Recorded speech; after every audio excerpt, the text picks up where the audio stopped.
আমরা লাখ কোটি শুকরিয়া জ্ঞাপন করছি যিনি আমাদেরকে ঐতিহ্যবাহী ঐতিহ্যধন্য কুমিল্লা জেলার মনোহরগঞ্জ উপজেলার পানঘর গ্রামবাসী ও প্রবাসীদের যৌথ উদ্যোগ তাফসীরুল কোরআন মাহফিল উপলক্ষে আজ 15ই মে রোজ বুধবার বরকতময় দিন শেষে অন্ধকারের চাদর যখন পৃথিবী ঢেকে দিয়েছে, জানান দিয়েছে রাত হয়ে যাচ্ছে।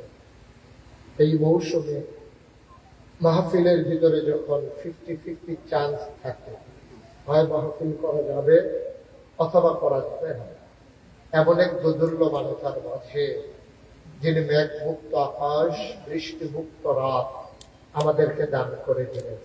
যদিও গরমের প্রকোপ খুব বেশি, তারপরে যিনি বৃষ্টিমুক্ত রেখে দিয়েছেন, মাহফিলের জন্য অনুকূল পরিবেশ দান করেছেন। ওই আলিশা মাহবুদের দরবার অবনত মস্তকে সশ্রদ্ধ চিত্তে হৃদয়ের সবটুকু আবেগ, উচ্ছ্বাস, ভালোবাসা, আকুতি কাকুতি বিনতি জমা করে মাহবুদের শিখানো কালামা দিয়ে চিৎকার করে সবাই করি আলহামদুলিল্লাহ। একটু কমাই দেয় জনাব সাহেব সদর, আজকের এই মাহফিলের সভাপতি, এই এলাকার মুরব্বী আলমে দ্বীন ক্বারি শফিউল্লাহ সাহেব কথা বলেছেন। এই গ্রামের কৃতি সন্তান শাকতলা আলিম মাদ্রাসার সম্মানিত আরবি প্রভাষক হযরত মৌলানা মোহাম্মদ ইমাম হুসাইন আমার পরে কথা বলবেন সুদূর ঢাকা থেকে আগত আমাদের কুমিল্লারই কৃতি সন্তান, বিশিষ্ট আলেমে দ্বীন, হৃদয়ের কাছের মানুষ মুফতি আরিফ বিন হাবিব। উপস্থিত এই এলাকার বিভিন্ন মসজিদের ইমাম সাহেবান, ওলামাই কেরাম, মুরব্বিয়ানে আযম, কলিজার টুকরা যুবকেরা, পর্দার আড়ালের মা ও বোনেরা, সবার প্রতি আমার আবারও আন্তরিক সশ্রদ্ধ সালাম। আসসালামু আলাইকুম ওয়া রাহমাতুল্লাহি ওয়া বারাকাতুহু। আপনারা যদিও কুমিল্লাতে পড়েছেন, ঠিক এই জায়গাটাতে আমি কখনো আসিনি। খিলা বাজারে এসেছিলাম, এর পূর্ব পার্শ্বে নাঙ্গলকোটে আমি এসেছি কয়েকবার, কিন্তু ঠিক এই জায়গাটাতে আমার জীবনে এটাই প্রথম আসা। যদি আমি জীবনে প্রথম এসেছি, আপনাদের আতিথেয়তা, আপনাদের বরণ করে নেওয়া, হৃদয়ের ভালোবাসা, অকৃত্রিম আন্তরিকতা আমাকে মুগ্ধ করেছে, অভিভূত করেছে। আমি প্লিজড এবং আমি দোয়া করি আল্লাহর দরবারে দুনিয়ার এই বন্ধন, ভালোবাসার প্রদর্শন আল্লাহ যেন কিয়ামতের ময়দানে আমাদের সবার জন্য নাজাতের উসিলা বানিয়ে দেন। সবাই করে আমিন। এটাই হওয়া উচিত। আমরা সব মিলেমিশে আমরা একা। আমরা যতই নিজেদের ভিতরে বিভেদ সৃষ্টি করতে চাই, ততই আমরা নিজেদের ডেস্ট্রয়, আমরা নিজেদের ধ্বংস ত্বরান্বিত করি। আমরা সাধারণত বক্তা আসলে আমরা বক্তার মাথার দিকে তাকাই, ওনার টুপি আমার টুপি একরকম কিনা।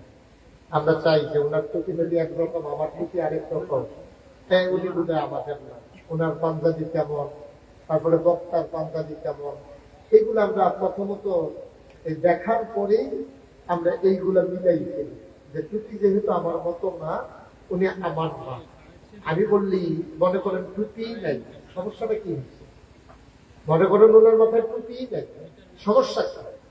যে আমরা এইভাবে বিভেদ সৃষ্টি করতে করতে নিজেদের ভিতরে ধ্বংস ত্বরান্বিত করেছি। মনে রাখবেন, যখন কাফের বেদিনেরা আপনার উপর আক্রমণ করবে, তখন আপনার পাঞ্জাবি কেমন, টুপি কেমন, আপনি কি খান, কেমন ব্যবহার করেন, এইগুলা কেউ জানতে চাইবে না। শুধু জানতে চাইবে আপনি মুসলমান কিনা, ঠিক কিনা বলেন। এটা দেখেই কিন্তু আক্রমণ করবে। আজকে ফিলিস্তিনের যে ইহুদিরা আক্রমণ করতেছে, ওনাদেরকে জিজ্ঞেস করছে যে দেখি টুপি মাথায় দাও, তোমার টুপি কেমন, তারপরে তোমার উপরে আক্রমণ করা হবে। টুপি আমার মতো হয়ে গেলে আর আক্রমণ করা হবে না। এই বলে একটা ছোট বাচ্চাকেও তো ছেড়ে দেয়, আমার মাকে ছেড়ে দেয় নাই, আমার বোনকে ছেড়ে দেয় নাই। সুতরাং এই সংকীর্ণতা থেকে আমাদেরকে উঠে আসতে হবে, আমাদের বিশ্বাস রাখতে হবে আমাদের আল্লাহ কয়জন, কথা বলেন আল্লাহ কয়জন, আমাদের নবী, আমাদের কেবলা, আমাদের কেতাব, সবই তো আমাদের এক। আমাদের আল্লাহ এক, আমাদের নবীও এক, আমাদের কেবলাও এক, আমাদের কাবাও এক, আমাদের দিনও এক ইসলাম। এরপরে আমরা যা করি এটা মোটেও শুভনীয় নয়। আজকের মাহফিলের শুরুতেই আমি বিনয়ের সাথে বিনতি করব যে আসুন সকল সংকীর্ণতা থেকে উঠে এসে আমরা এক ইসলামের পতাকা তলে ঐক্যবদ্ধ হয়ে নিজেদের পরিচয় দেই, ইন্নানি মিনাল মুসলিমিন, আমি মুসলমান। ঠিক কিনা বলেন? কারণ পরিচয় জিজ্ঞেস করা হবে না কে পীর সাহেব, কে মোহতামিম সাহেব, কে প্রিন্সিপাল সাহেব, কে কারি সাহেব, কে ইমাম সাহেব, কে ভুইয়া, কে চৌধুরী, কে সরকার, কে খন্ডা, কে পেশকার, স্বর্ণকার, দফাদার, চকিদার, কে মন্ত্রী, কে এমপি, উজির নাজির উপদেষ্টা, আমলা কামলা, কোন পরিচয় জানা হবে না। পরিচয় শুধু একটাই, আমি মুসলমান। ঠিক কিনা বলেন? আর বাইরে আমাদের কোন পরিচয় নেই, এটাই আমাদের মূল পরিচয়। আমরা বিভেদ সৃষ্টি করে নিজেদের ভিতরে বিভ্রান্তি তৈরি করবো না। আমরা সবাই মিলে ওই ইসলামের মৌলিক বিধিবিধানের ব্যাপারে এক হয়ে আমরা আমাদের পথ চলাকে সামনে এগিয়ে নিয়ে যাব। এমন একটা জিন্দেগি করতে চাই যেদিন আমার মৃত্যু হয়ে যাবে, মসজিদের মিনারে যেদিন ঘোষণা আসবে মানুষ তার দুনিয়াতে নাই, দলে দলে লোক আসবে, কাফন করিয়ে জানাজা দিয়ে সবাই মিলে দাফন করে দেবে মাটির কবরে।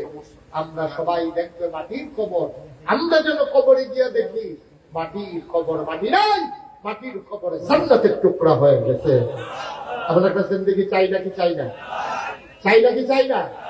আমাদের সবার কবর জান্নাতি হোক, আমরা চাই আমরা জান্নাতি হই, কবরগুলো জান্নাত হোক, আমরা চাই।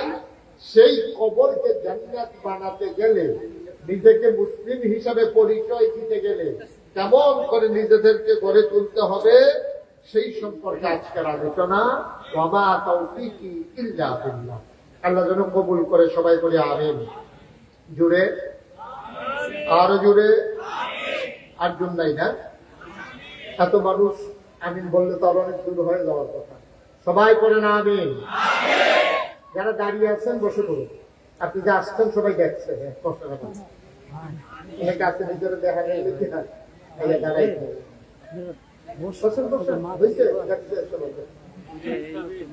আপনারা দেখছেন সবাই পড়েন আলহামদুলিল্লাহ।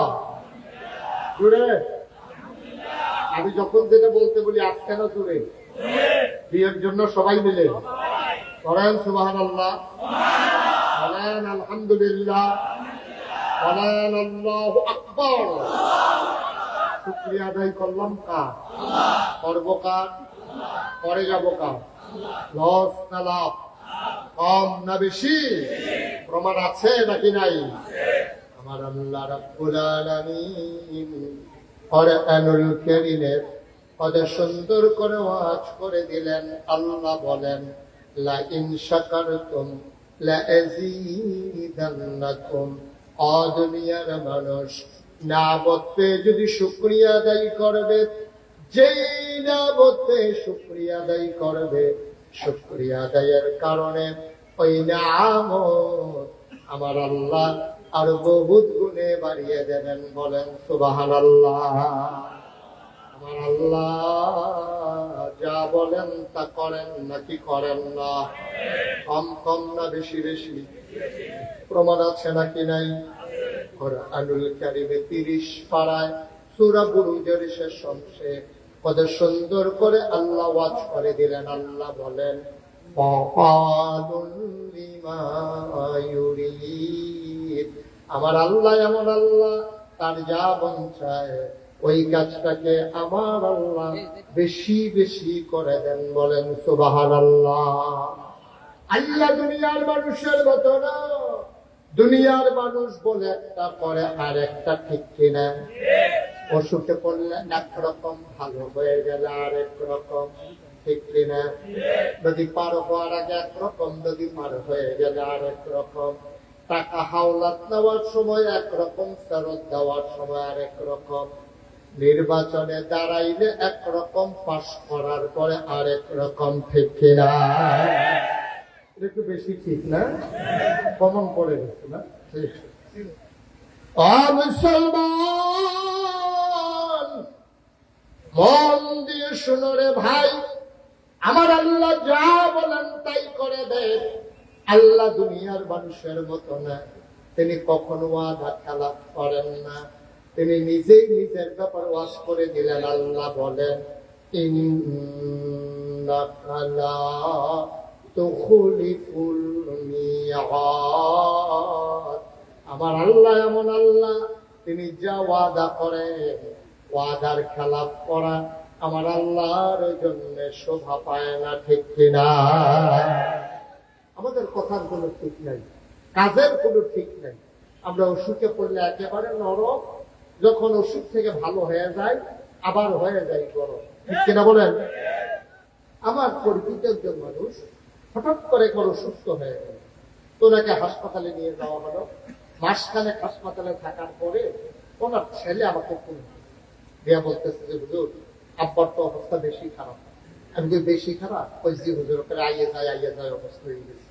ওনার খবরে পেলে যখন সাংঘাতিক অবস্থা, তো কি খাইতে চায় ওনারে বইলা খাওয়াই দাও না, যা যা খাইতে চাইছে সব খাওয়াইছি। আমি তো গতকালকে জিজ্ঞেস করছিলাম, আব্বা আপনার আর কি মন চায়? তো উনি বলছে যে নাগাই শেখ পিসা হুজুরে দেখতে মন চায়, এই জন্য হুজুর আপনারে ফোন দিচ্ছে। তাই ভাবলাম যে একটা লোক মারা যাইতেছে, মুমূর্ষ, হাসপাতালে আসছে, উনি আমাকে দেখতে মন চায়, যত ব্যস্ত থাকি যাওয়া তো দরকার। তাই হাসপাতালে গেলাম। যাওয়ার পরে গিয়ে দেখি শটান একেবারে লম্বা হয়ে শুয়ে আছে। জিজ্ঞেস করলাম সমস্যা কি?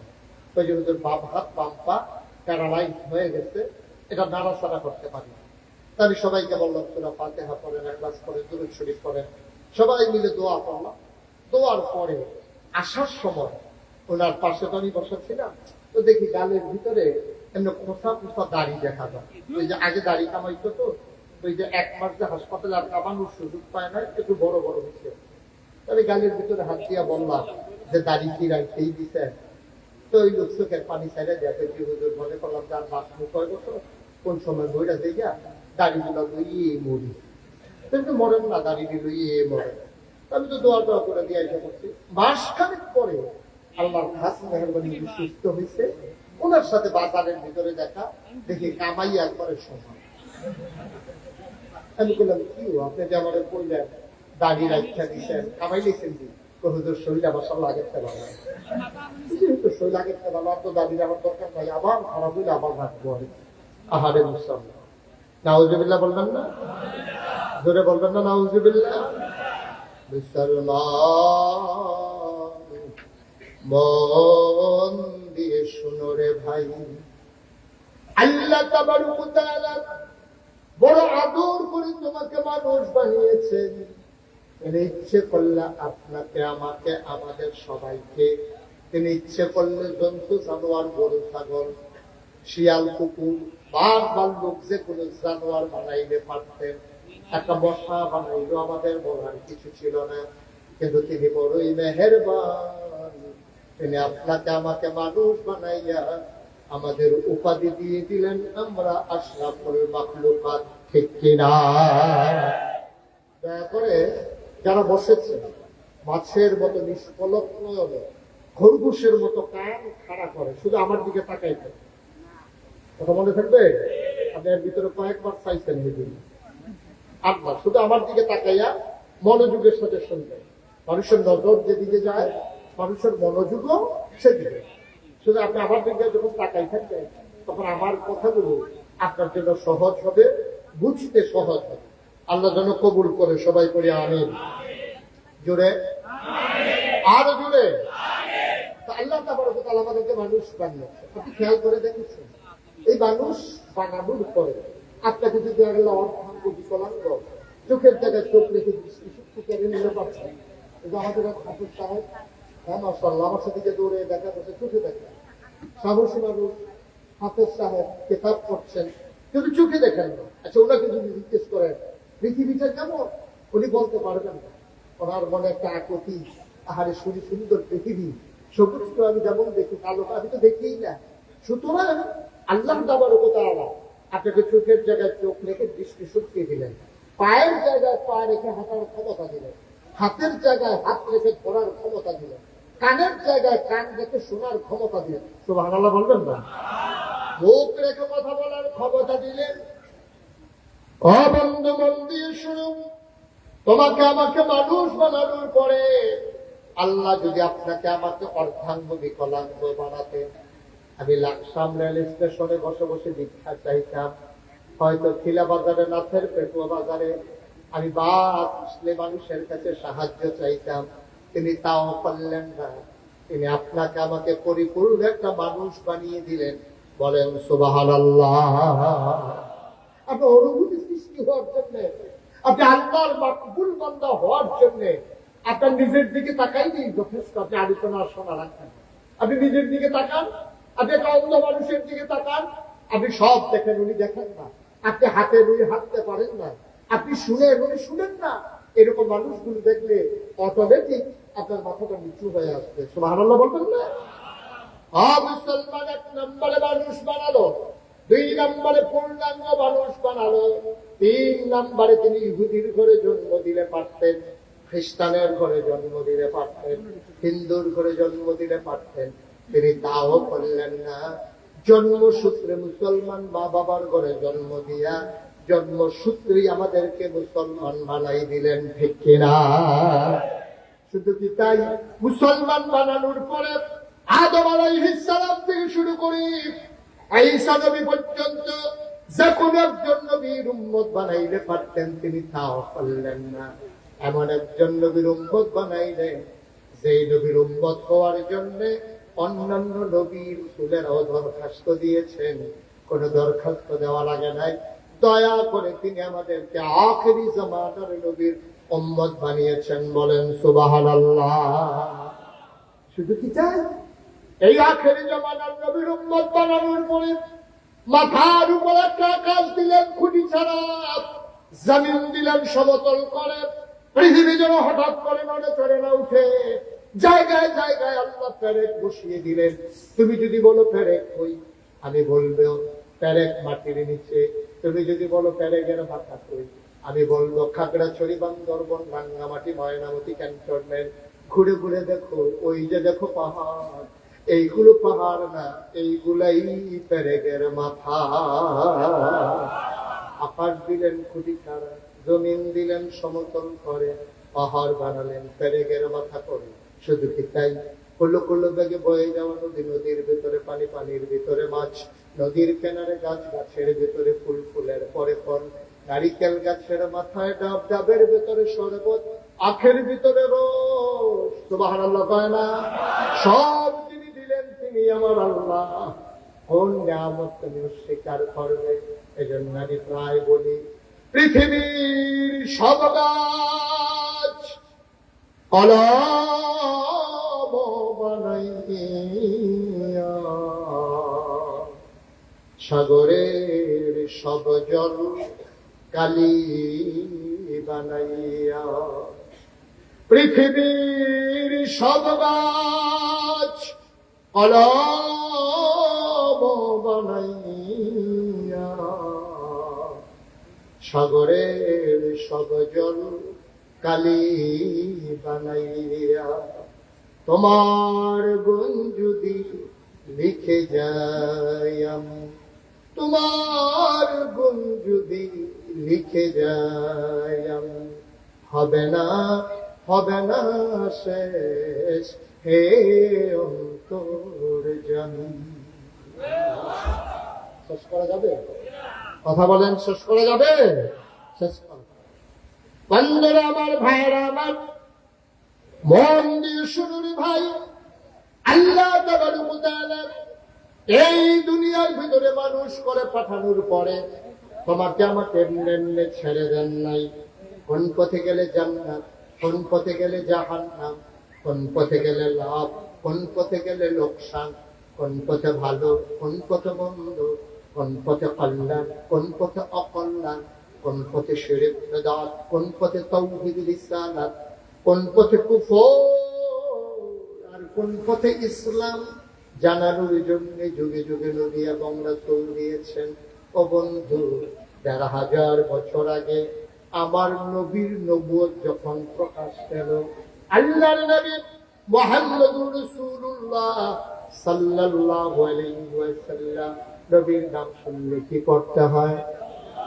২-১ না বারবার, ২-১ দিন না প্রতিদিন, ২-১ সপ্তাহ না প্রতি সপ্তাহ, ২-১ মাস না ১২ মাস, ২-১ বছর না সারা জীবন আমরা পড়ব সাল্লাল্লাহু আলাইহি ওয়াসাল্লাম। আমি যেন আর বলা নয়, নবীর নাম শুনলে আমরা সাথে সাথে কি পড়ে দেব? পরে থাকবে ইনশাআল্লাহ মুহাম্মদ মুহাম্মদ। এখন আমরা প্র্যাকটিস করি এবং বাকি সময়টা কাজে লাগে। আমাদের ওয়াজ তো স্টেজ প্যান্ডেল থেকে বের হয় না। প্যান্ডেলের ভিতরে মন দিয়ে ওয়াজ শুনতে আছে, কান লাগাইয়া শুনতে আছে, চোখের পানি ফালাইয়া কানতে আছে। ওয়াজের ভিতরে মনোযোগের কোনো অভাব নাই। যেই মাত্র ওয়াজ শেষ হয়েছে, প্যান্ডেল থেকে বাড়িয়ে লগের বাজারে বসে আছে বিড়িটা দেয় কত কোথায় দেবো, সব মাইনা ভাড়া দিতে ওয়াজ শেষ। ওই বিড়ির দোমার লোক ওয়াজ উঠতে আছে, ঠিক কিনা কম? যে কথাটা শুনবেন সারাটা জীবন যেন এই ওয়াজ আর দরকার না লাগে। আল্লাহ যেন কবুল করে সবাই করে আগে। বন্ধুগণ, ১৫০০ খুব খেয়াল, ১৫০০ বছর আগে নবী যখন এসে দিলেন, দাওয়াত দিলেন, দাওয়াত দেওয়ার পরে মানুষগুলো হয়ে গেল দুই ভাগ। একদল আল্লাহওয়ালা, আরেকদল শয়তানওয়ালা। একদল জান্নাতি, আরেকদল জাহান্নামী। একদল ফেরেশতার চাইতে উত্তম, আরেকদল জানোয়ারের চাইতে খারাপ। এখন আমরা কি জাহান্নামী না জান্নাতি? কথা বলা যায়, আমরা কি জাহান্নামী না জান্নাতি? আমরা কি শয়তানওয়ালা না আল্লাহওয়ালা? আমরা আল্লাহওয়ালা হতে চাই। তাইলে মানুষ দুই প্রকার। তাইলে আমরা যারা জান্নাতি, তৎকালীন জমানায় কারা জান্নাতি ছিল? তৎকালীন জমানায় যারা জান্নাতি হয়েছিল আবু বকর, উমর, উসমান, আলী, তালহা, জুবাইর, আব্দুর রহমান ইবনে আউফ, সাদ ইবনে রাবিয়া, আব্দুল্লাহ ইবনে আব্বাস, আব্দুল্লাহ ইবনে ওমর, আব্দুর রহমান ইবনে আবু বকর, ওরা ছিল জান্নাতি মানুষ। আর আমরা ওদের বংশধর, এই জন্য আমরাও জান্নাতি। ঠিক কিনা বলেন? এই জন্য আমরাও আল্লাহ। আমাদের গায়ের ভিতরে উমরের রক্ত, উসমানের রক্ত, আলীর রক্ত। তাইলে ১৫০০ বছর আগের আবু বকর, ১৫০০ বছর পরে বানঘর, আমরা যদি আবু বকরের বংশধর হই, ১৫০০ বছর আগে আবু জেহেল, তাইলে ১৫০০ বছর পরে আবু জেহেলের বংশধর আছে নাকি নাই? সহজ। ১৫০০ বছর আগের আবু বকরের বংশধর যদি এখন বানঘরে থাকতে পারে, তাইলে ১৫০০ বছর আগের আবু জেহেলের বংশধরও এখন। তো ১৫০০ বছর আগের আবু বকরের ব্যাপারে আল্লাহ কোরআনে কি বলেছেন? আল্লাহ বলছেন রাদিয়াল্লাহু আনহু ওয়া রাদু আনহু, তাদের ব্যাপারে আল্লাহ খুশি, আল্লাহর ব্যাপারে তারা খুশি। সুবহানাল্লাহ বলবেন না? এখন যদি আমাদের কাছে একটা ঘোষণা আসে যে বানঘর মাহফিলে যারা এসেছো সবার ব্যাপারে আমি আল্লাহ খুশি, আমাদেরকে আর কোনো চিন্তা আছে? কথা কোন চিন্তা আছে? এমন আল্লাহ বলে দিয়েছেন ওয়ালা তাহিনু ওয়ালা তাহজানু ওয়া আনতুমুল আ'লাউনা ইন কুনতুম মুমিনিন। তোমাদের কোনো পেরেশানি নাই, তোমাদের কোনো ভয় নাই, তোমাদের কোনো টেনশন নাই, তোমরাই হবা সফল কাম ইন কুনতুম মুমিনিন। সুবহানাল্লাহ বলবেন না? যদি তোমরা মুমিন হতে পারো। সুবহানাল্লাহ কোন? এখন মুমিনের পরিচয় দিতে গিয়া কোরআনুল কারীমে সূরা তাওবা ১১১ নম্বর আয়াতে আল্লাহ মুমিনের একটা গুণ বলেছেন। আল্লাহ বলছেন ইন্নাল্লাহা ইশতারা মিনাল মুমিনিনা আনফুসাহুম ওয়া আমওয়ালাহুম বিআন্না লাহুমুল জান্নাহ। শুনো শুনো শুনো, তোমরা যারা নিজেদেরকে আল্লাহওয়ালা দাবি করো, তোমরা যারা নিজেদেরকে ইমানদার দাবি করো, তোমরা যারা নিজেদেরকে মুমিন দাবি করো, ইন্নাল্লাহা ইশতারা, তোমাদের কাছ থেকে আল্লাহ কিনে নিয়েছেন মিনাল মুমিনিনা, মুমিনদের কাছ থেকে আনফুসাহুম ওয়া আমওয়ালাহুম, তাদের জান এবং তাদের মাল, বিআন্না লাহুমুল জান্নাহ, বিনিময়ে তাদেরকে দিয়ে দিয়েছেন জান্নাত। সুবহানাল্লাহ বলবেন? তাহলে আমরা মুমিন, আমাদের জান আর মাল আমরা সব কিছু বিক্রি দিয়ে করে দিয়ে আমরা মুমিনের খাতায় নাম লিখিয়ে নিয়েছি। সুবহানাল্লাহ বলবেন না? ১৫০০ বছর আগে আবু বকরের বংশধর ১৫০০ বছর করে আমি। নবীজি যখন দিনের দাওয়াত দিলে তখন মানুষগুলো হয়ে গেল সুশীল, ভদ্র, আধুনিক, আল্লাহওয়ালা, পরহেজগার একদল মানুষ। এই মানুষগুলো আগে কিন্তু ভালো ছিল না। নবীজি দিনের দাওয়াত দেওয়ার আগে এই মানুষগুলো খুব ভালো ছিল এমন না। যে উমর ইসলামের দ্বিতীয় খলিফা, যে উমরের ব্যাপারে বলা হয়েছে আনা খাতামুন নাবিয়্যিন লা নাবিয়্যা বা'দি, আমি হলাম সর্বশেষ নবী, নবী বংশের, আমার পরে আর নবী নাই। আমার পরে যদি নবী থাকতো, আমার উমর আমার পরে নবী হইত। সুবহানাল্লাহ বলবেন না? চাকরিখালি কথা মনে করছে, কত বড় কথা যে নবী আর নাই, যদি নবী হইতো আমার উমর নবী হইতো। সেই উমর তিনি জান্নাতের সুসংবাদ প্রাপ্ত দ্বিতীয় মানুষ। নবীজি বলছেন সে নবীর মর্যাদা রাখে। তারপরে বলছেন উনি ইমামুল মুরসালিন, তিনি হচ্ছেন আপনার কি বলে ওই আমিরুল মুমিনিন, খলিফাতুল মুসলিমিন, তিনি হচ্ছেন মুমিন মুসলমানদের আমির এবং মুসলমানদের তিনি খলিফা, জান্নাতের সুসংবাদ প্রাপ্ত মানুষ, ইসলামের দ্বিতীয় খলিফা। অর্ধেকটা পৃথিবীর প্রেসিডেন্ট ছিলেন হযরত উমর। এই উমর খুব ভালো মানুষ ছিলেন না, উমরের হাতের মাইল খায় নাই। মক্কায় এমন খুব কম লোক ছিল, খুব কম লোক ছিল, ওনার কথার আগে হাত চলতো, ইচ্ছা মতো মানুষকে পিটাইতো। ওই এই ওকাজের মেলায় ওরা যখন কুস্তিগির হতেন, তখন বছরে বছরে উনি সারা কুস্তিগির হতেন। অনেক মানুষ ওনার হাতে মার খেয়েছে। এই খারাপ মানুষগুলো ভালো হয়ে গেল কেমনে? পশ্চিমা বিশ্বের যারা মনীষী, America, Britain, France, Germany, Sweden, Switzerland, ওদের জন্য বড় বড় ইউনিভার্সিটি, ওখানে এখন পিএইচডি করা হচ্ছে, এখন তারা থিসিস করছে, এখন তারা গবেষণা করছে। ১,৫০০ বছর, খুব খেয়াল করে, ১,৫০০ বছর আগে একটা ইউনিভার্সিটি নাই, একটা কামিল মাদ্রাসা নাই, একটা দাওরা হাফিজ মাদ্রাসা নাই, একটা ডিগ্রি কলেজ নাই, একটা ইন্টারমিডিয়েট কলেজ নাই, একটা বিশ্ববিদ্যালয় কলেজ নাই, একটা হাই স্কুল নাই, দাখিল আলিম ফাজিল মাদ্রাসা নাই, হিফজখানা নাই, নুরানি মাদ্রাসা নাই, প্রাইমারি নাই, প্রি প্রাইমারি নাই, নৈশ শিক্ষা নাই, গণশিক্ষা নাই, প্রিন্ট মিডিয়া নাই, ইলেকট্রনিক্স মিডিয়া নাই, পত্রিকা নাই, ভিস নাই, চ্যানেল নাই, ল্যান্ডফোন নাই, মোবাইল ফোন নাই, কুরিয়ার সার্ভিস নাই, পোস্ট অফিস নাই, গ্রাম অবকাঠামো নাই, আপনার ইউনিয়ন নাই, জেলা নাই, উপজেলা নাই, এমপি নাই, মন্ত্রী নাই। মানুষ মানুষের মতো ইচ্ছে মতো চলে। ওই জমানায় ১,৫০০ বছর আগে আমার নবী এসে মানুষগুলোকে দাওয়াত দিলেন, মানুষগুলোকে গড়ে তুললেন। এখন এই মানুষগুলো হয়ে গেল সোনার মানুষ। আল্লাহ বলছেন রাদিয়াল্লাহু আনহু ওয়া রাদু আনহু, তাদের ব্যাপারে আল্লাহ খুশি, আল্লাহর ব্যাপারে তারা খুশি। সুবহানাল্লাহ বলবেন না? এর ভিতরে কিচ্ছু নেই, এর ভিতরে সোনার মানুষ হয়ে গেল। আর আমরা আজকে ১বিংশ শতাব্দীর সূচনা লগ্নে গোটা বিশ্বকে যখন বলা হচ্ছে গ্লোবাল ভিলেজ, যখন বলা হচ্ছে গোটা বিশ্বকে কম্পিউটারাইজড, আজকে আমেরিকাতে আপনার ছেলে থাকে, আপনি বানগড় থেকে ভুলে কথা বলেন, আপনার ছেলে মূলার ধারা কিনছে আর সবজি কিনছে, এখন রান্না করা লাগবে, আপনার ভিডিও কল দিচ্ছে মায়ের কাছে, ভিডিও কল দিয়ে বলতেছে আম্মা শুটকি দিয়া মূলার ধারা দিয়া, মূলা দিয়া শুটকি দিয়া রান্না করবো, কেমন করে রান্না করবো? এবার মায়ের কাছে ফোন দিছে ভিডিও কল। মা যখন ধরছে চুলার কাছে, মায় বলতে আছে যে বাবা সব ঠিক আছে, দেখছি একটু সোজা করা লাগবে, এটা বাঁকা হয়ে গেছে।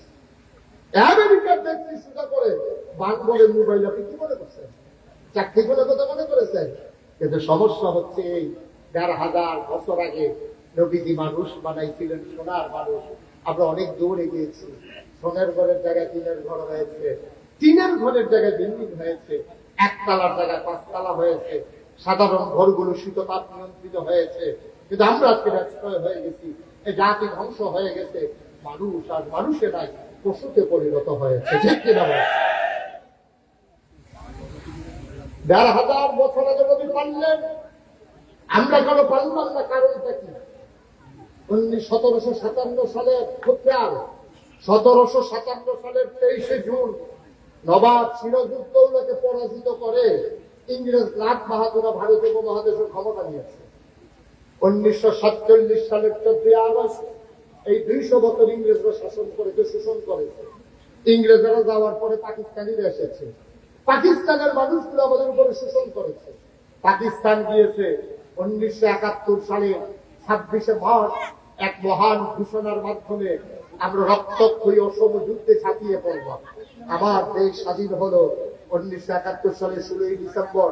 পথ পথ করে লাল আর সবুজের পতাকা উঠল আকাশে, আর পৃথিবীর মানচিত্রে নতুন করে একটি জায়গার নাম জায়গা করে নিল দেশের নাম বাংলাদেশ। ঠিক কিনা বলেন? এবার আছেন 1757 থেকে 1947, 1947 থেকে 1971, 1971 থেকে আজকে 2024। এখন আর ইংরেজ নাই। ইংরেজ আছে? কথা বলা দেখি, ইংরেজ আছে? এখন কি পাকিস্তানি আছে?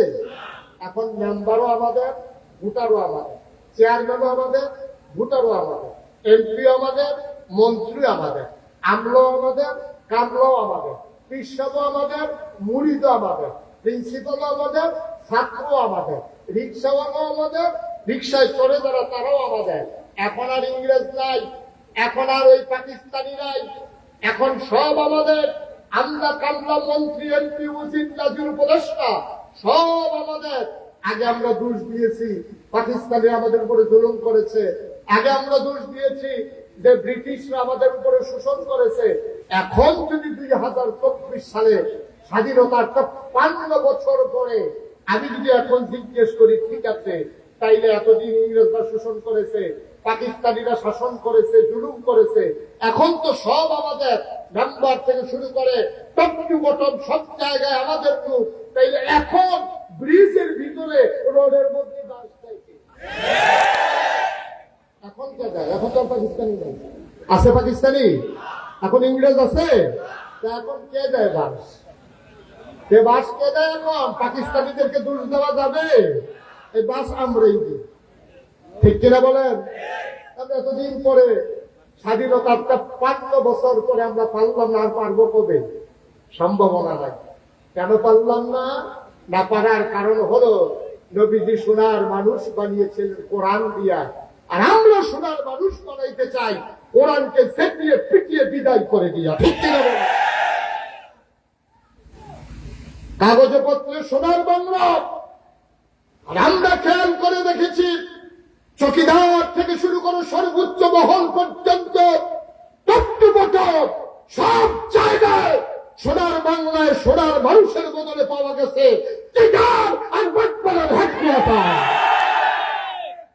কারণ হলো আমরা কোরআন ছেড়ে দিয়ে সোনার মানুষ বানাতে চাই। খোদার কসম, কোরআন ছেড়ে দিয়ে সোনার মানুষ বানানোর কোন সম্ভাবনা নেই। আপনারা তো সবকিছু খেয়াল করেন না, আমার অনেক কিছু খেয়াল করা লাগে। বাংলাদেশে দেখবেন বুদ্ধিজীবী কোনো আলেমরে পায় না, অথচ সবকিছুর বুদ্ধির আধার হচ্ছে আলেমেরা, কারণ তাদের ভিতরে কোরআন সুন্নাহর জ্ঞান আছে। কারণ বুদ্ধিজীবী কয় কারে? বুদ্ধিজীবী কয় যারা ইসলামের বিরুদ্ধে কথা বলতে পারে তারা হলো বুদ্ধিজীবী। মাদ্রাসার বিরুদ্ধে, বক্তব্যের বিরুদ্ধে, কোরআনের বিরুদ্ধে, তাফসীর মাহফিলের বিরুদ্ধে যারা কথা বলে, বড় বড় কথা বলে, তারা হলো বুদ্ধিজীবী। তাদেরকে আমি দাউদকান্দির মাহফিলে যখন কইছি তারা বুদ্ধিজীবী, এক বুড়া বেড়া ভাজিয়া কইতে কোতে কেন আইসে নাকি, আমি তারে পাইলে কি করলে পানি লাগাইলাম, তারে দুধ খাইয়া গোসল করাইলেন না। আমার দেশের যত বুদ্ধিজীবী আপনারা খেয়াল করেন না, তো আমি খেয়াল করা লাগে অনেক কিছু। আমি দেখছি আমার দেশের বুদ্ধিজীবী হলো সবগুলা তালকতলা মাথার চুল। আমি অনেক গবেষণা করলাম, বুদ্ধির সাথে চুলের তো শত্রু থাকে না, যে বুদ্ধি থাকবে চুল থাকা যাবে না, কারণ নাকি? আমি অনেক গবেষণা করে বার করছি, আমার মনে হয় বুদ্ধি বুঝতে তার চুল বাড়ি আলগা করে ফেলাইছে। ঠিক কিনা কান? এই বুদ্ধিজীবী নামের কলঙ্ক। কয়েকদিন আগে একটা ধরা পড়ছে ঢাকা ইউনিভার্সিটিতে। ঢাকা ইউনিভার্সিটি প্র্যাকটিক্যালি কথা না, এখানে একজন প্রফেসর হওয়া এটা বিশাল বিষয়। ঢাকা ইউনিভার্সিটির প্রফেসর, সে বলেছে, খেয়াল করে, সে বলেছে যে যারা পর্দা পরে, বুরকা পরে, নেকাব লাগা, হেজাব করে, এইসব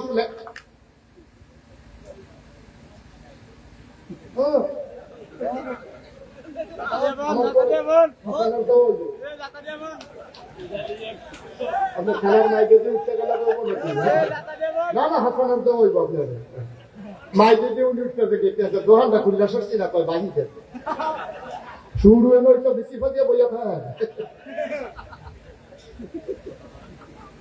একটু পরে যাই সমস্যা। আবার কথাটা শুনে যাবে, এটা গুরুত্বপূর্ণ কথায় আপনার কেমন লাগবে জীবনে। পার হাবা কয় না রে রাগে আমার নবকে চাই না কন আমিন কন জুড়ে কন আরো জুড়ে। আমি ওনাকে দায়িত্ব দিতে পারতাম, কিন্তু ওনারে যদি দেই আরো অনেক দেওয়ান লাগবে। উনিও লোক ঠান্ডা গেছে, গাছেও সাহসও করতে হবে। ওই খালি উনি আবার বলছেন, আমি যে আবার রাত বইয়া বয় টাকা লাইয়া বয় বাইকে উনি এক বিস্তা ঘুমাইতে পারে না, 2-3 বিস্তা লাইরা লাইরা ঘুমায়। মার হাবা কর, জুড়ে কর, আর জুড়ে। সেই কথাটা বলতেছিলাম, ঢাকা ইউনিভার্সিটির প্রফেসর, সে কি বলছে? বিরক্তি করতে আছে এদিকে টাকা, আমার দিকে টাকা মোবাইল করতে আছে, আমরা বইয়ে বইয়া না ভিডিও লাগবে আমিন কর আর ঘুরে আমার দিকে ফিরে বসে। তো ঢাকা ইউনিভার্সিটির প্রফেসর কি বলছে? যারা পর্দা করে, খেয়াল করে, পর্দা করে, হিজাব লাগায়, মেকআপ লাগায়, বুরকা পরে, এইগুলা যেগুলা বললাম এটা কি নকল না ফরজ? কথা বলা নকল না ফরজ? সে ঢাকা ইউনিভার্সিটির প্রফেসর বলছে কি, যারা পর্দা করে, মেকআপ লাগায়, হিজাব করে, বুরকা পরে, এইসব মেয়েরা ঢাকা ইউনিভার্সিটিতে পড়ার দরকার নাই। আপনাকে সবাইদের সাথে একমত?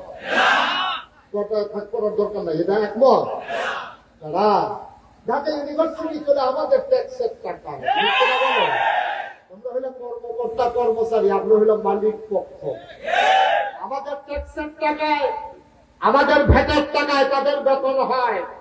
ঢাকা ইউনিভার্সিটির প্রফেসর ৯৯ জন লোক মুসলমানের দেশে, যেই দেশ মসজিদের দেশ, যেই দেশ মক্তব মাদ্রাসার দেশ, যেই দেশ আলেম ওলামার দেশ, যেই দেশে হক্কানি পীর মাশায়েখেরা নেংটির বদলে লুঙ্গি পরা শিখিয়েছে, হরানামের জায়গায় কলমা পড়তে শিখিয়েছে, শ্রীর জায়গায় মোহাম্মদ লিখতে শিখিয়েছে, টিকির বদলে যারা টুপি পরা শিখিয়েছে, যেই দেশে ৯৯ জন লোক মুসলমান, যেই দেশে মসজিদের মিনার থেকে আজানের ধ্বনি ভেসে আসে, মানুষগুলো আসার নামাজ পড়ে দুরূদ পড়তে পড়তে ঘুমোতে যায়, ফজরের আজানে আবার যাদের ঘুম ভাঙে, সেই ৯৯ জন লোক মুসলমানের দেশে ঢাকা রাজধানীদের শীততাপ নিয়ন্ত্রিত কক্ষে বসে পুলিশ পাহারায় ইসলামের বিরোধিতা করা সহজ, পার্লামেন্ট গরিব জমিন এসে বলো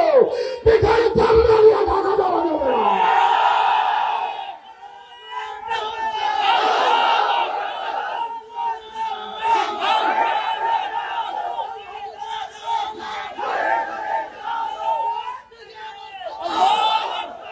সবাই পড়ি আমিন, জুড়ে পড়ি আমিন। যা চাই তাই করবা, আর মুখে দিয়ে যা আসে তাই বলবা। এই বাংলাদেশকে কারো কাছে লিজ দেওয়া হয় নাই। মুসলমানের শিকড় সব জমিনের নিচে, মুসলমানের শাখা প্রশাখা সব আসমানের উপরে, ঠিক কিনা বলো? সুতরাং যা মন চায় বলবা, মনে হয় যেন তারা নিজের বাড়ি আর আমরা মামুর বাড়ি দ্বারাই তারাইছি। সজাগ থাকতে হবে, সচেতন থাকতে হবে ইনশাআল্লাহ। সবাই বলে আমিন। বন্ধুগণ, আমরা শুরু থেকে যেখানে থেকে শুরু করেছিলাম, তাইলে আমরা হতে চাই আল্লাহওয়ালা। কি শয়তানওয়ালা না আল্লাহওয়ালা?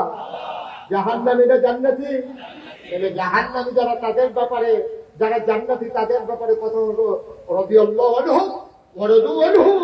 আবার আসুন যারা জাহান্নামী বান্দা, তাদের ব্যাপারে ১,৫০০ বছর আগে আল্লাহ কি ওয়াজ করে দিলেন শুনতে মন চায়? সবাই কোরআনের ঢোকার আগেবার দৌড় শয়তান থেকে ফেরা হয়েছে, যিনি রহমান যিনি রহিম, তার নামে শুরু করি, সবাই করি। আউযু বিল্লাহি মিনাশ শাইতানির রাজীম। বিসমিল্লাহির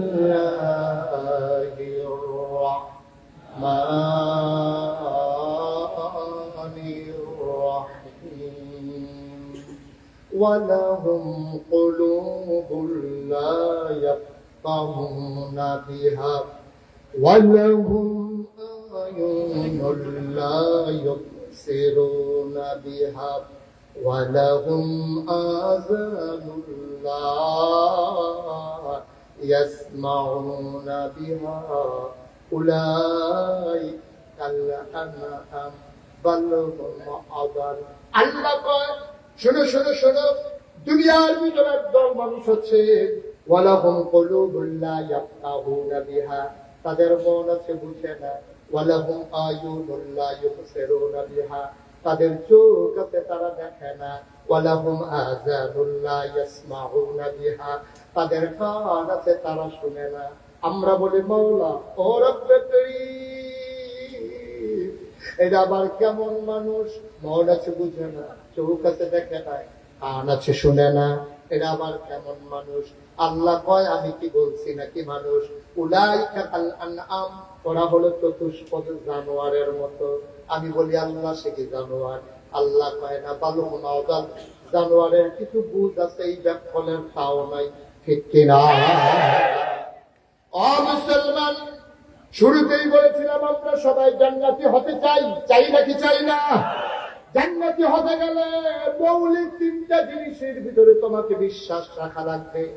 এক নম্বরে তুমি আল্লাহর ব্যাপারে বিশ্বাস করেছো। তোমার কাছে যদি আল্লাহ জানতে চায়, বা ও বান্দা আমার ব্যাপারে তোমার ধারণা কি, আমরা বলে দেই মাওলা রব্বে কারীম। এটা জিজ্ঞেস করার কি হলো? ওরা 30 ওই প্রত্যেক দিন 5 ওয়াক্ত নামাজে প্রতি রাকাতে তোমাকে আমরা কি জানিয়ে দেই নাই আলহামদুলিল্লাহি রাব্বিল আলামিন, সমস্ত প্রশংসা কেবলমাত্র শুধুমাত্র একমাত্র আমার আল্লাহ রাব্বুল আলামিনের জন্য। ঠিক কিনা? তাইলে আমরা প্রশংসা করবো কার? ডাকবো কারে? চাইবো কার কাছে? দিতে পারেন যিনি, তিনি কে? আমার দেশে এমন একটা আল্লাহ পাওয়ার পরে মানুষ মাজারে গিয়া সেজদা দেয় নাকি দেয় না? কি আল্লাহ? ওয়াল্লাহু আহাদ, আল্লাহুস সামাদ, লাম ইয়ালিদ ওয়া লাম ইউলাদ ওয়া লাম ইয়াকুল লাহু কুফুয়ান আহাদ। কেমন আল্লাহ আমার? এই আল্লাহর মতো আল্লাহ আর নাই। সবাই আমরা মুখাপেক্ষী। আমি মুশতাক ফয়জী ঢাকাই শরীফের সাহেব, আমি এককভাবে ক্ষমতাশালী না, আমিও মুখাপেক্ষী। আমি পাঞ্জাবি গায়ে দিতে গিয়া কাপড় কিনা লাগে দোকান থেকে, দোকানদার কাপড় কিনে আনে ওই ফ্যাক্টরি থেকে, ফ্যাক্টরির মানুষগুলো সুতা কিনে আনে কাপড় বোনার জন্য, সুতার জন্য চলে যাওয়া লাগে গাছের তোলার কাছে। একটা মানুষও স্বয়ং সম্পূর্ণ না। আপনার গায়ের পাঞ্জাবিরা সহজে দেখে ফেলছেন, এটার ভিতরে চক্রাকারে 10 থেকে 12টা গ্রুপ কাজ করতেছে। ঠিক কিনা? আপনি মাথায় টুপি দেখেছেন, এই টুপি আপনার মাথায় আসে নাই, এই টুপি বানাতে একটা চক্র কাজ করেছে। আপনার পায়ের জুতা, পরনের লুঙ্গি, সবকিছু আপনি কারো না কারো উপরে মুখাপেক্ষী। আপনি এমন করে দাঁড়িয়ে থাকতে পারেন না। আপনি সংসার জীবনে আপনার স্ত্রীর প্রতি মুখাপেক্ষী হয়ে গেছেন। আপনি ধান করে দেন, উনি রান্না করে দেয়। আপনি মাছ ধরে দেন, উনি তরকারি রান্না করে দেয়। তারপরে আপনি বসে বসে খান, প্লেটে খান, প্লেট আনা লাগে কোকারিদের দোকান থেকে। এইভাবে পৃথিবীর সবচেয়ে সেরা যে ধনী মানুষটা, সবার থেকে সবাই, আর সবচেয়ে গরিব যে মানুষটা, সবাই আমরা নানান ভাবে নানান মুখাপেক্ষী। ঠিক কিনা? আল্লাহ বলছেন আল্লাহুস সামাদ, তিনি অমুখাপেক্ষী। অমুখাপেক্ষীর পিছনে ওনার যুক্তি আছে। ওনার খাওয়া লাগে না, ওনার সংসার নাই, ওনার বাড়ি ঘর নাই, ওনার জায়গা জমি নাই। উনি ছিলেন, উনি আছেন, তিনি থাকবেন, তিনি সব কিছুর ঊর্ধ্বে। আল্লাহুস সামাদ, তিনি লাম ইয়ালিদ ওয়া লাম ইউলাদ ওয়া লাম ইয়াকুল লাহু কুফুয়ান আহাদ, তিনি কারো থেকে জন্ম দেন নাই, কাউকে জন্ম দেন নাই। ও বন্ধু, দুনিয়ায় পীরের মতো পীর হয়, নেতার মতো নেতা হয়, মন্ত্রীর মতো মন্ত্রী হয়, এমপির মতো এমপি হয়। আমার আল্লাহর কি নত হয়? আমার আল্লাহর কি নমুনা হয়? আমার আল্লাহর কি ডুপ্লিকেট হয়? আমার এই আল্লাহ আছেন নাকি নাই? তিনি ছিলেন নাকি ছিলেন না? আল্লাহু লা ইলাহা ইল্লাহু ওয়াল হাইয়ুল কাইয়্যুম, তিনি চিরঞ্জীব, তিনি চিরস্থায়ী। অবসন্ধান আজকে বানবরে মাহফিল শুনে আগামীকালকে চায়ের স্টলে তুমি বসে বসে ঝুড়াও, ঘুমাও। আল্লাহ আল্লাহ তাকুযুহু সিনাতুন ওয়ালা নাওম, তার ঘুম নাই, তার তন্দ্রা নাই, তার জীবনী নাই।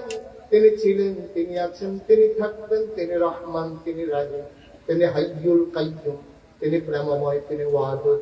ও মুসলমান, এমন একজন আল্লাহ পাওয়ার পরে বাংলার মুসলমান বাজারে গিয়ে সেজদা দেয় নাকি দেয় না? আপনাদের এলাকায় বোধহয় নাই না? আপনাদের এলাকায় আছে? কই কি? আমি তো কুমিল্লার দক্ষিণে চাঁদপুর মাহফিলে গেছিলাম, গিয়ে জিজ্ঞেস করলাম, ভাই আপনাদের এলাকায় নতুন কি আছে? তো হুজুর আমাদের এলাকায় বড় একটা মাজার আছে, এই মাজারের ভিতরে সেজদা হয়। আপনারা যাইবেন নাকি দেওয়ার জন্য? যেমনি চুপ করে বসে দিচ্ছে না, আরে যাইতাম পারলাম না, দিতামও পারলাম না। চাঁদপুর গিয়ে শুনলাম পীরের মাজারে সেজদা দেয়। আরেকটু দক্ষিণে এসে উত্তরে এসে জিজ্ঞেস করলাম, ভাই চাঁদপুরে শুনলাম মাজারে সেজদা দেয়, আপনাদের এলাকায় কি অবস্থা? হুজুর পীরের পায়ে সেজদা দেয়। কুমিল্লার এক জায়গায় জিজ্ঞেস করলাম, আপনাদের কি অবস্থা? ওই পীরের পাও চুমায়। ব্রাহ্মণবাড়িয়ার জায়গায় যেতে গেলে আপনাদের কি অবস্থা? ওই পীরের বুড়াঙ্গ শুয়ে। গেছলাম চিটাগাং, কি গান কথা বলা, কি গান চিটাগাং যেতে গেলাম, তোমরা কি উপায়? তো হুজুর পীরের গোসল করায়, এই গোসলের পানি গুড়িতরা বোতলও ভরে বাইক নিয়ে খায়। আমি শীতকাল না গরম দিন হতো 12 মাস। নাউজুবিল্লাহ বলেন না? এবার আপনারা দিবেন, বোকা মানুষ এখন আর নাই না? আপনাদেরকে জিজ্ঞেস করি, একটা মানুষকে গোসল করাইবে কত জায়গা ভাইয়া পানি যায়? জায়গাটি আসেনি সকলের লোকে? এবার চাইতে আছে, চাইতেন কইছি তার মানে না। একটা মানুষের গোসল করাইলে কত জায়গা দিয়ে পানি যায়? এই পানি বোতলে বইলে নিয়ে খাও, খেলা বইরা যে মরু না তো দেখি না। আহারে মুসলমান রে, মুসলমান আবার মন দিয়ে শুনুন, আল্লাহ তাআলা তোমাকে পারফেক্ট রাখতেছে মুসলিম বানানোর জন্য। এই 30 পারা কোরআন দিলেন এমনি না।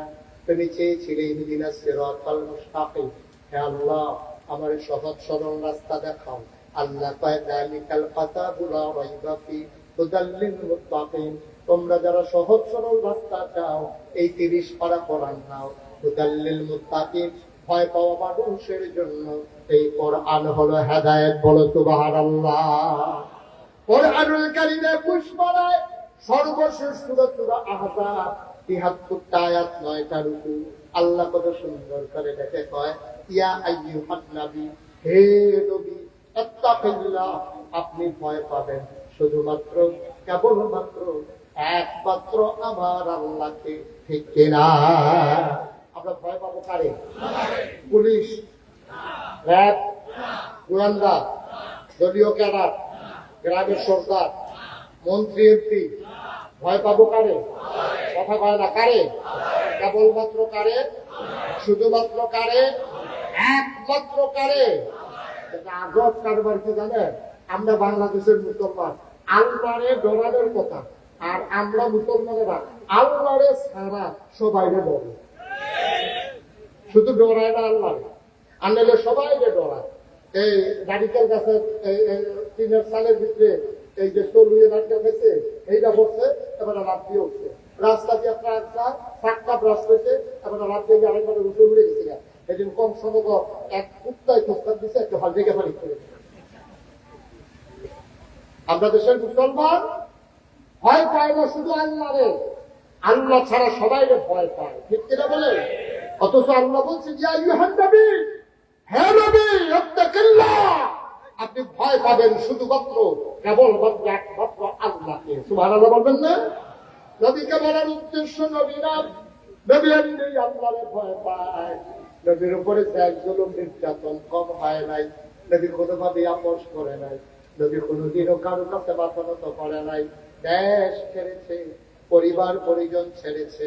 নবীর জন্ম মক্কায়, শৈশব মক্কায়, কৈশোর মক্কায়, তারুণ্য মক্কায়, যৌবন মক্কায়, বিয়ে করলেন মক্কায়, নিজের বাড়ি মক্কায়, শ্বশুর বাড়ি মক্কায়, মেয়ে বিয়ে দিলেন মক্কায়, ব্যবসা করলেন মক্কায়, লেনদেন করলেন মক্কায়, পূর্বপুরুষ মক্কায়, আত্মীয় স্বজন মক্কায়। তিনি থাকতে পারলেন না মক্কায়, তিনি আপোষ করলেন না। তিনি মক্কা ছেড়ে মদিনায় ছেড়ে গেলেন, কিন্তু ঈমান ছাড়লেন না। ঠিক কিনা?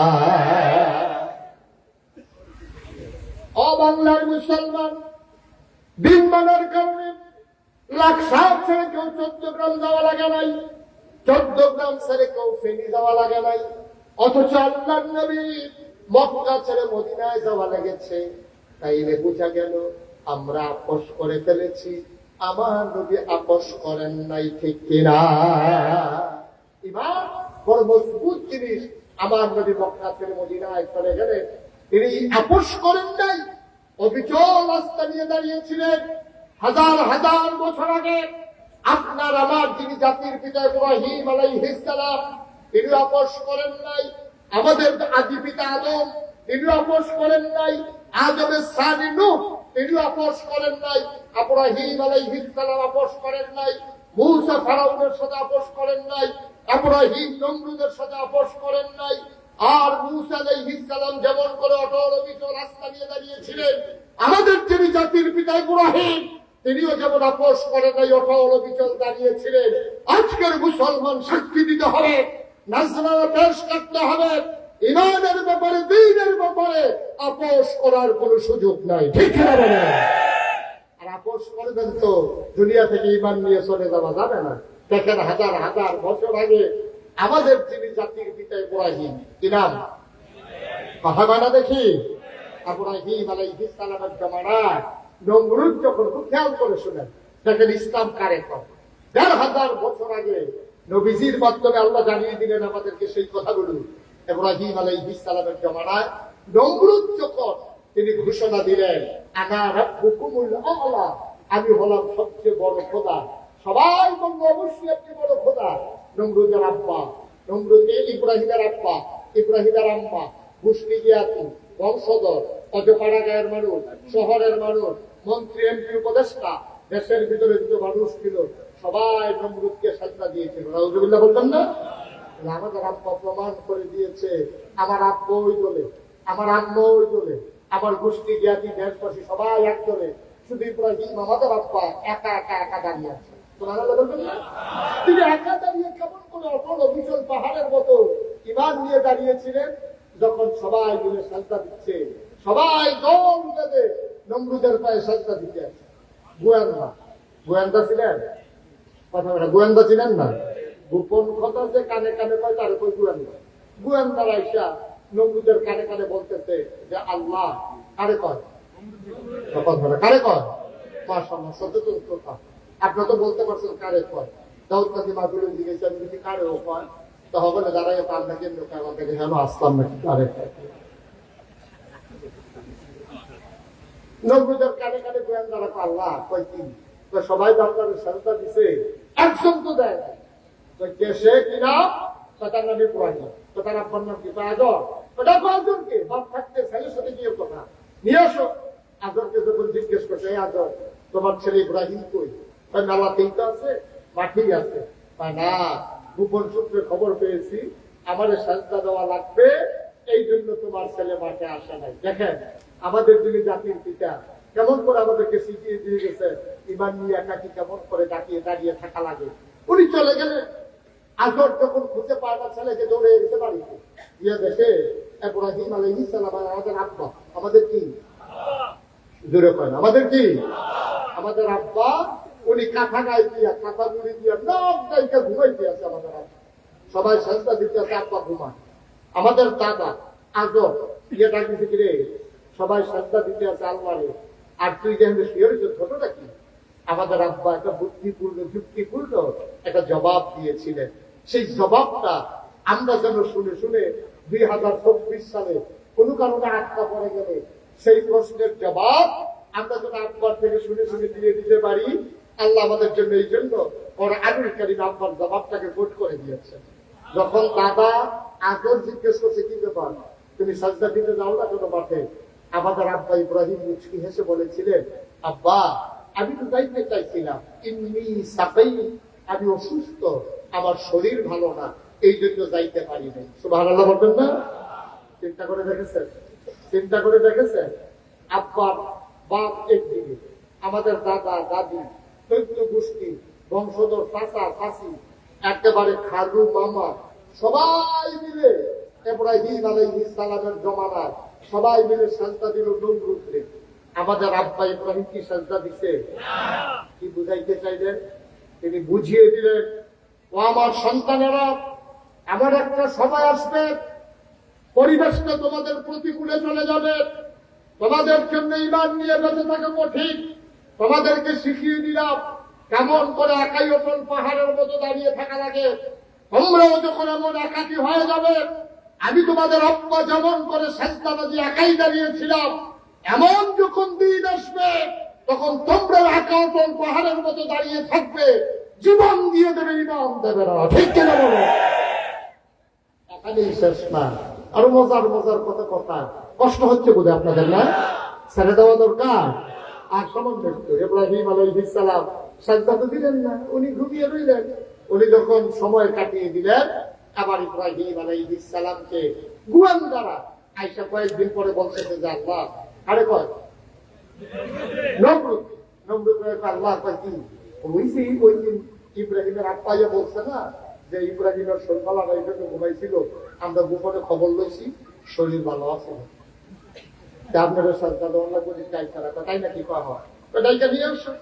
আবার ইব্রাহিম আলাইহিস সালামকে পুলিশ দিয়া ওনার ঘর ঘেরাও দিয়ে ফেলছে, এসআই দরজার ভিতরে দাঁড়া দিচ্ছে, এসআই দরজার ভিতরে দাঁড়া দিয়ে ইব্রাহিম আলাইহিস সালাম আব্বা জিজ্ঞেস করতেছে কে, আইন শৃঙ্খলা রক্ষাকারী বাহিনী, আইনের লোক, পালানোর চেষ্টা করবেন না, চতুর্দিকে ঘেরাও দিয়ে ফেলছে। এখন উনি দরজা খুলে বাড়িতে বাড়িয়া বলতেছে এই লোক পালানোর লোক না, সুবহানাল্লাহ বলবেন না? পালাইতে জানে না, কোথায় যাওয়া লাগবে যাও। ইব্রাহিম আলাইহিস সালাম সামনে সামনে গেলেন, ওই নমরুদের পুলিশ বাহিনী পেছনে পেছনে গেল। ইব্রাহিম আলাইহিস সালাম গিয়া যখন ঢুকলেন রাজপ্রাসাদে, নমরুদ বসে আছে, ডাক দিয়া বললে তোমার নাম ইব্রাহিম? জি আমার নাম ইব্রাহিম। শুননা তুমি নাকি আমাকে আল্লাহ মানো না? কার থেকে শুনলেন? এই তো সবাই কয়। ইব্রাহিম আলাইহিস সালাম মুস্কি হেসে কয়, সবাই যখন কয় সত্যই কয়, এত মানুষ মিছা কথা কয় না। সুবহানাল্লাহ বলবেন না? তুমি কি আমাকে আল্লাহ মানো না? এটা তো শুনতে দিই, বারবার শুনতে ভালো লাগে নাকি? সেটা ভিতরে আসো। ইব্রাহিম আলাইহিস সালামকে নিয়ে নমরুদ পাশে বসাইলেন, আস্তে করে হাতে ধরে বললেন, ইব্রাহিম মনে মনে সব ছিল আল্লাহ হবো হয়েছি, কিন্তু তোমার জন্য একসেটিয়া হইতে পারি না, তুমি আমার আল্লাহ মানলেই কিন্তু একসেটিয়া হয়ে যায়। ইব্রাহিম আলাইহিস সালাম আমি তো মানতে চেয়েছিলাম, আপনাকে আল্লাহ মানতে চাইছিলাম, তো না করছে তো। চিন্তা করে দেখলাম আপনার যে আল্লাহ মানবো, আপনি কি মরবেন না? আপনি কি থাকবেন না, মরে যাবেন? তো নমরুদ চুপ মেরে গেছে, চিন্তা করতেছে থাকলে ভালো হয় নাকি মরলে ভালো হয়। মনে মনে চিন্তা করতেছে মানুষের ভিতরে আল্লাহ বাঁচলে আর কয়দিন, সত্যটাই কইয়া দিন। এখন নমরুদের চিন্তা কি কইয়া যে কি বিপদ করি, ইব্রাহিমের যে এত বুদ্ধি, সে তো আমার বাড়িটা কিনা ফালাই দিছে। এখন থাকলে কি কয়, আবার না থাকলেও কি কয়। এই যে ইব্রাহিম আলাইহিস সালামের যে এত বুদ্ধি, এই বুদ্ধি দিছে কে? হ্যাঁ, নবী রাসূলদেরকে কে বুদ্ধি দেয়? ইমানদারদেরকে কে বুদ্ধি দেয়? মাইয়ুরিদিল্লাহু বিহি খায়রান ইউফাক্কিহু ফিদ্দীন। যাকে আল্লাহ কল্যাণ দিতে চায়, আল্লাহ তাকে দ্বীনের সঠিক বোঝ দান করে। সুবহানাল্লাহ বলবেন না? এক প্রশ্নের কাছে নমরুদ আটকা পড়ে গেছে। চুপ থাকার পরে নমরুদ বলতেছে, দেখো মানুষের ভিতরে আল্লাহ বাঁচতে আর কয়দিন হিসাবে তো বরং লাগে। ইব্রাহিম আলাইহিস সালাম এই জন্য আপনার আল্লাহ মানা যাবে না, কি সমস্যা? আপনি নিজেই যখন বললেন মরে যাবে, তো মনে করেন আমার আল্লাহর খুব দরকার, এখন আমার আল্লাহর দরকার, দৌড়াই আপনার বাড়িতে আসলাম, আইসা দিয়ে আপনি বইটা দিচ্ছেন, তাহলে আল্লাহ কম কই? যে আল্লাহ নিজেই কই মরে যাবে, তারা আল্লাহ মানা যাবে? সুবহানাল্লাহ বলবেন না? তাহলে আমাদের আব্বার বুদ্ধি কম না বেশি? সাংঘাতিক বুদ্ধি। ওই বুদ্ধির অংশ পাইয়া আপনি এখনো ভালো আছে, ঠিক কিনা বলেন? আমরা ওয়ারিশ সূত্রে বংশানুবংশক্রমে জেনেটিক ভাবে ওই আব্বার বুদ্ধির কিছু অংশ আপনারাও পাইছেন। এই পাওয়ার কারণে এখনো বাচ্চা গেছে। পিটাপিটি হয়েছে লাকসাম রেল জংশনে, মামলার আসামি পড়ে গেছে বাংলো, ঠিক কিরকম? পিটাপিটি হয়েছে লাকসাম, আসামি করছে বাংলো। এই বানগড়ের আসামিরে সিভিল বেশে পুলিশ এসে ধরার লেগে, তার নাম হলো আব্দুল করিম, পিতার নাম আব্দুল রহিম। খাইতে বইয়া বইয়া চা খাইতে আছে মেন রোডের মধ্যে, এমন সময় পুলিশ এসে তারে জিজ্ঞাসা, আব্দুল রহিম পিতা আব্দুল করিম, শান বানগড়, লোকটাকে খেতে নিজে নিজে চিন্তা করতেছে, আমারে কয় আমি নিজে কেন, তারই তো জিজ্ঞেস আব্দুল রহিমকেই জিজ্ঞেস, আব্দুল রহিমকে পিতা আব্দুল করিম, বানগড় নিবাসী আব্দুল করিমের পিতা আব্দুল রহিমকে জিজ্ঞাসা কারে? রহিম রে। কারে জিজ্ঞেসে? রহিম রে জিজ্ঞেসে। রহিমকে পিতার নাম আব্দুল করিম, বানগড় নিবাসী। রহিমে মুচকি হাসি দিয়ে মনে মনে কয় আমারই জিগার আমি দিলে কেন? এখন কেউ যদি আমি আব্দুল রহিম, তাহলে কি রাগদানা লইয়া যাবে? কথা বলা রাগদানা নিয়ে যাবে? এখন চিন্তা করতে হচ্ছে মিশা কথা তো যেত না, নামাজ পড়তে কত কোন দিকে করি, আমার মতো মানুষের মিথ্যা কথা কই কেমনে, আবার আগিয়ে কই কেমনে যে আগিয়ে রহিম তো খাইছি তোরা কি করো না হয় হ্যাঁ আসিল হেন গেছে হেন গিয়েছে কারে বুঝতে আছে কইতে রহিম রে একটু হেন আছে তো আজ তখন সুবহানাল্লাহ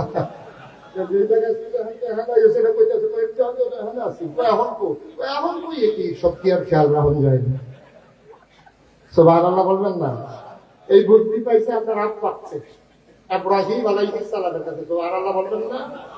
ও মুসলমান, তুমি যদি পারফেক্ট মুমিন মুসলমান হইতে চাও, জান্নাতি বান্দা যদি হইতে চাও, যুগে যুগে নবী রাসূলরা দ্বীনের সাথে কোনো আপোষ করেন নাই, ইমানের প্রশ্নে কোনো আপোষ নাই। আমাদের দেশে অনেক হুজুররা ফতোয়া দেয় কয় জান বাঁচান ফরজ, আমি বলি না জান দেওয়া ফরজ, ঠিক না? জান বাঁচানোর কোনো দরকার, আপনি জান দিয়ে কি করবেন? পিঁপড়ারও জীবন আছে, মশারও জীবন আছে, মাছিরও জীবন আছে, আপনারও তো একটাই জীবন, এই জীবনের কোনো দাম নাই, দাম হলো ঈমান, ঠিক কিনা বলো?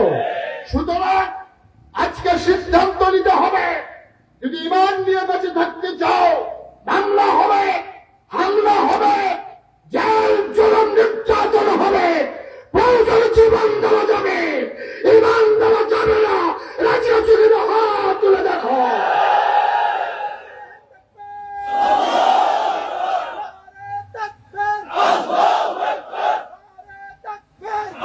সবাই পড়ে না আমিন, জোরে পড়ে না আমিন। সুতরাং জীবন রাখা ফরজ না দেওয়া ফরজ? ঈমানের প্রশ্নে জীবনকে দিয়ে দেওয়া ফরজ, জীবন রাখার কোনো দায়িত্ব আপনার না, জীবনের যিনি মালিক তিনি কে? তিনি বুঝবেন জীবন রাখবেন না নিয়ে আপনার দায়িত্ব। মুসলমান, আমরা ঈমান বুঝি নাই, আমরা ইসলাম বুঝি নাই। আল্লাহ তাবারক ওয়া তাআলা আয়াত যখন নাযিল করে দিলেন, সাহাবায়ে কেরাম অস্থির হয়ে গেলেন, পাগল হয়ে গেলেন। এমন একজন সাহাবা, আমিরুল মুমিনিন, খলিফাতুল মুসলিমিন, জান্নাতের সুসংবাদ প্রাপ্ত দ্বিতীয় মানুষ হযরত ওমর ফারুক, সুবহানাল্লাহ কয় না? ওমর ফারুক তিনি ইসলামের দ্বিতীয় খলিফা। নবীর ইন্তেকাল হলো, হযরত আবু বকর হলেন খলিফাতুর রাসূল, হযরত ওমর হলেন খলিফাতুল মুসলিমিন। আবার নিয়ম হচ্ছে যিনি ইসলামী রাষ্ট্রের খলিফা হবেন, আমির হবেন, তিনি জাতীয় মসজিদে জুমার খুতবা দেবেন। সুবহানাল্লাহ বলবেন না? সবাই মিলে আযান হয়ে গেছে, তাহিয়াতুল দুখুলুল মসজিদ কাবলাল জুমা, সব নামাজ শেষ করে সবাই মিলে আপনার এই জুমার জন্য অপেক্ষা করছে। জুমার বার, শুক্রবার, খলিফা এখনো আসা, সূর্য পশ্চিম আকাশে হেলে পড়েছে, সবাই টেনশনে পড়ে গেল, হারে এখনো খলিফা আসে না, কোনো বিপদ আপদ নাকি? সব মুরব্বীরা মিলে একটা যুবক ছেলে রাখবেন, দ্রুত গিয়ে দেখে আসো আমাদের খলিফা এখনো কেন আসে না। সুবহানাল্লাহ বলবেন না? যুবক দিছে তো ওমরের বাড়ির সামনে গিয়ে দেখে খোলা আকাশের নিচে উদুম পিঠে খালি শরীরে নিচু হয়ে বসে আছেন, পিঠ পুড়ে যাচ্ছে, ঘাম পড়তেছে গাল বেয়ে বেয়ে। হযরত ওমর রাদিয়াল্লাহু তাআলা বসে আছেন, সামনে কি যেন দিয়ে রাখছে। যুবক গিয়া কয়, আসসালামু আলাইকুম ইয়া আমিরাল মুমিনিন, হে মুসলমানদের আমির, আপনাকে সালাম। উনি বললেন, ওয়া আলাইকুম আসসালাম, আজকে জুমা পড়া কিছু ভুলে গেছেন? সব আমরা অপেক্ষা করছি মসজিদে নববীতে, আপনি গেলে খুতবা দেবেন, জুমা হবে, আপনি এখনো যাচ্ছেন না কেন নাকি? হযরত ওমর মুচকি হেসে বললেন, বাবা তুমি গিয়া বলো আমি এখনই আসতেছি। আমি যখন কাঞ্চা পাঞ্জাবি গায়ে দিতে যাবো, গিয়ে দেখি পাঞ্জাবিটা একটু ময়লা, এই জন্য একটু তাড়াহুড়া করে ধুয়ে দিয়েছিলাম, এই পাঞ্জাবিটা শুকিয়ে গেছে, এখনই আমি আসতেছি। সুবহানাল্লাহ বলবেন না? এখনই আমি আসতেছি, তুমি যাও। এবার আপনাদের বিবেকের কাছে প্রশ্ন, ওমরের পাঞ্জাবি কয়টা? কথা কোন কয়টা? অর্ধ পৃথিবীর প্রেসিডেন্ট, অর্ধ পৃথিবীর প্রেসিডেন্ট, ৩৩ লক্ষ বর্গ মাইলের প্রেসিডেন্ট হচ্ছে ওমর। সেই উমরের পাঞ্জাবি মাত্র একটা। উনি পাঞ্জাবি গায়ে দিয়ে মসজিদে যাবেন, উনি তাড়াহুড়ো করে পাঞ্জাবি গায়ে দিয়ে মসজিদে ঢুকলেন। মুসলমান দরজায় দাঁড়িয়ে সালাম দিলেন, আসসালামু আলাইকুম। সবাই বলল ওয়ালাইকুম আসসালাম। রাস্তা হয়ে গেল, ওমর মাঝ পথে সামনে এগোলেন। আগাতে আগাতে তিনি উঠে গেলেন মিম্বারের উপরে, উঠে তিনি সালাম দিলেন আবার, আসসালামু আলাইকুম। আউযু বিল্লাহি মিনাশ শাইতানির রাজিম, বিসমিল্লাহির রহমানির রহিম। তিনি খুতবা দিতে যাবেন, এমন সময় হঠাৎ করে একটা যুবক লাফ দিয়ে দাঁড়ালো, হাত থেকে তরবারি বের করলো, তরবারিটা উঁচু করে, চোখগুলো তার বড় বড়, গালগুলো হয়ে গেছে লাল, কপালে খাপ জমে গেছে, চরম উত্তেজিত। যুবকটা লাফ দিয়ে কয়, ওমর আপনি খুতবা দেবেন না, মদিনার কোন মুসলমান আপনার খুতবা শুনবে না। একটা প্রশ্নের জবাব দেবেন, তারপরে খুতবা দেবেন, এর আগে আপনার খুতবা কেউ শুনবে না। আপনি আগে ওই প্রশ্নের জবাব দেবেন। ওমর চুপ মেরে দাঁড়িয়ে গেলেন। জানতে চাইলেন কি প্রশ্ন? কয়েক কিছুদিন আগে আমরা সবাই মিলে সরকারের তহবিল থেকে, রাষ্ট্রীয় কোষাগার থেকে সবাই মিলে আমরা পাঞ্জাবির কাপড় পেয়েছি, বাইতুল মাল থেকে সবাই মিলে পাঞ্জাবির কাপড় পেয়েছি। আমিও একটা পেয়েছি, যুবক বলে আমি একটা পেয়েছি। ওই পাঞ্জাবি গায়ে দিয়ে আজকে আমি এসেছি। অনেকের গায়ে নতুন কাপড়ের পাঞ্জাবি। ওমর সবাই একটা করে পাঞ্জাবি গায়ে দিয়েছে। খেয়াল করে দেখলাম সবার পাঞ্জাবি এত লম্বা হয় নাই, আপনার পাঞ্জাবি যত লম্বা হয়েছে। আপনি এত বেশি কাপড় পাইলেন কই? নিশ্চয়ই ক্ষমতা দেখাইয়া কাপড় বেশি নিছেন, অথবা কাপড় চুরি করেছেন। দুইটার যদি একটাও সত্য হয়, আমরা মদিনার মুসলমান আপনার খুতবা শুনবো না। সুবহানাল্লাহ বলবেন না? আল্লাহর ভয় কারে কয়? কারে কয় আল্লাহর ভয়? মুসলমান অমর চুপ মেরে দাঁড়িয়ে গেলেন। তিন প্রথম নিস্তব্ধতা, কোন মানুষ আওয়াজ করে না, শব্দ করে না। অমর চুপ করে দাঁড়িয়েছেন, মাথা নিচু করে, গাল বের টপ টপ করে উমরের পানি পড়তেছে। সবাই তাকিয়ে দেখে উমর কাঁদতেছে। যুবক কয়, আপনি জবাব দেন, তারপরে আমরা খুতবা শুনবো। এর আগে না। কই পাইলেন পাঞ্জাবির বেশি কাপড়? পাঞ্জাবি কেন এত লম্বা হইল? কারণটা কি?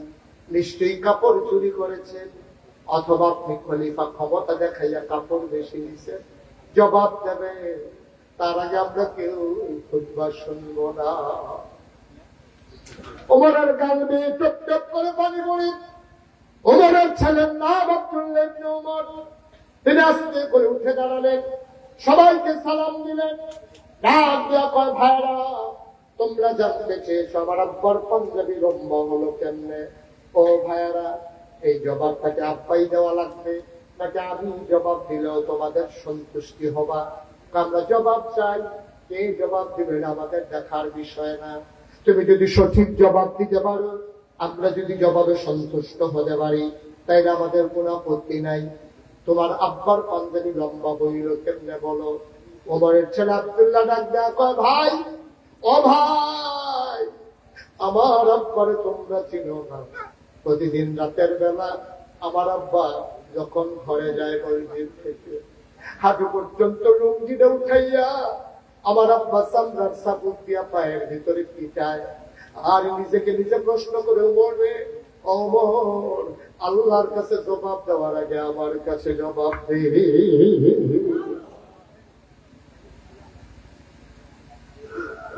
প্রতিদিন আমার আব্বা নিজের পায়ের ভিতরে নিজে পিটায়, আর নিজে নিজে কথা কয়। ডাক দেয়া কয়, ওমর, নিজেই নিজেরকে ডাক দেয়া কয়, ওমর, আজকে সারাদিন কি করেছে জবাব দাও। ঠাস করে পিটা মারে, আবার জিজ্ঞেস করে 5 ওয়াক্ত নামাজ জামাতে হইছে নাকি? দেশের ভিতরে সুন্দরভাবে শান্তি শৃঙ্খলা কি বজায় রাখতে পেরেছিলে? ক্ষমতা দেখাইছো নাকি কারো উপরে জুলুম করেছো নাকি? এমন করে করে পিটায়। আমার আব্বা হাওয়া উঠতে কান্দে। আপনি কি শুরু করেছেন? আপনি কি পাগল হয়ে গেছেন? নিজের পায়ে নিজে এমন করে পিটায়, আমার তো জানা ছিল না। ওমর চিৎকার করে কয়, বিবি আমার বাধা দিও না। ওমর যদি আমার কাছে জবাব দিতে না পারে, কিয়ামতের ময়দানে আল্লাহর কাছে কেমনে জবাব দেবে?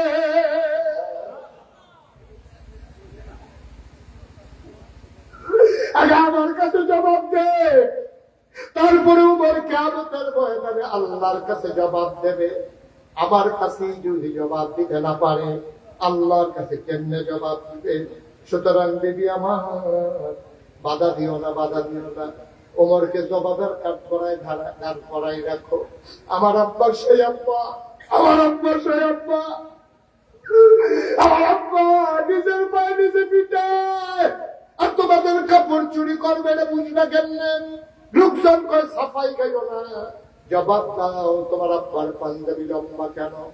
এবার আব্দুল্লাহ ইবনে ওমর চিৎকার করে কয়, ভাই ও ভাইয়ারা, আমার আব্বা কাপড় চুরি করবে দূরের কথা, আমার ছোট ভাই বোনগুলা একদিন আম্মার কাছে কান্নাকাটি করেছে, আম্মা ও আম্মা একরকম খাবার খাইতে খাইতে আর ভালো লাগে না, ঘরে একটু মিষ্টি রান্না করো, একটু ফিন্নি রান্না করো যেন খেতে পারি। আমার আম্মার কাছে বারবার ছোট ভাই বোনগুলো কেঁদেছে। আমার আম্মা বলেছে, তোমার বাবা যখন আসবে আমি দরখাস্ত দেখে যাব, দেখি কবুল করা যায় কিনা। আমার আম্মা বারবার এমন করে সান্ত্বনা দিয়ে আমার ছোট ভাই বোনগুলোকে ঘুম পাড়িয়ে দিয়েছে। আবার যখন হযরত ওমর রাদিয়াল্লাহু তাআলা ঘরে আসলেন, জিজ্ঞেস করলেন, বাচ্চারা কই? কই ঘুমিয়ে পড়েছে, ফিন্নি খেতে চায়, কই উঠাও তাদেরকে। বাচ্চারা উঠে আসলো। ওমর কয়, তোমাদেরকে মজার খাবার দেওয়া হবে। বাবা কবে হবে? যেই দিন সর্বদিনা সবার ঘরে মজার খাবার হবে। সুবহানাল্লাহ বলবেন না? যেটা বলবেন না সুবহানাল্লাহ? মুসলমান, মাশাআল্লাহ। হ্যাঁ, ঠিক আছে। আজকের মাহফিলের যিনি প্রধান আলোচক, আমার পরেই যিনি কথা বলার কথা, ইতিমধ্যে তিনি আমাদের মাঝে এসে হাজির হয়েছেন। আহলান সাহলান মারহাবা, মোস্ট ওয়েলকাম। আমাদের ভুবনে আপনাকে স্বাগত। আমাদের আজকের মাহফিলের প্রধান আলোচক, আমার কুমিল্লার গর্ব, আমার কুমিল্লার অহংকার, মঞ্চে ময়দানে যার সাথে কথা হয়, আমার প্রিয় ভাই আরিফ বিন হাবিব, আল্লাহর খাস মেহেরবানি, তিনি আমাদের মাঝে এসে হাজির হয়েছেন। আমরা দোয়া করছি আল্লাহ যেন দ্বীনের খাদেম হিসেবে আল্লাহর এই বান্দাকে কবুল করে। সবাই করে আমিন। জোরে পড়েন আমিন। যে আমি কথা শেষ করে দিচ্ছি, শেষ করে দেবো ইনশাআল্লাহ। আমার কথা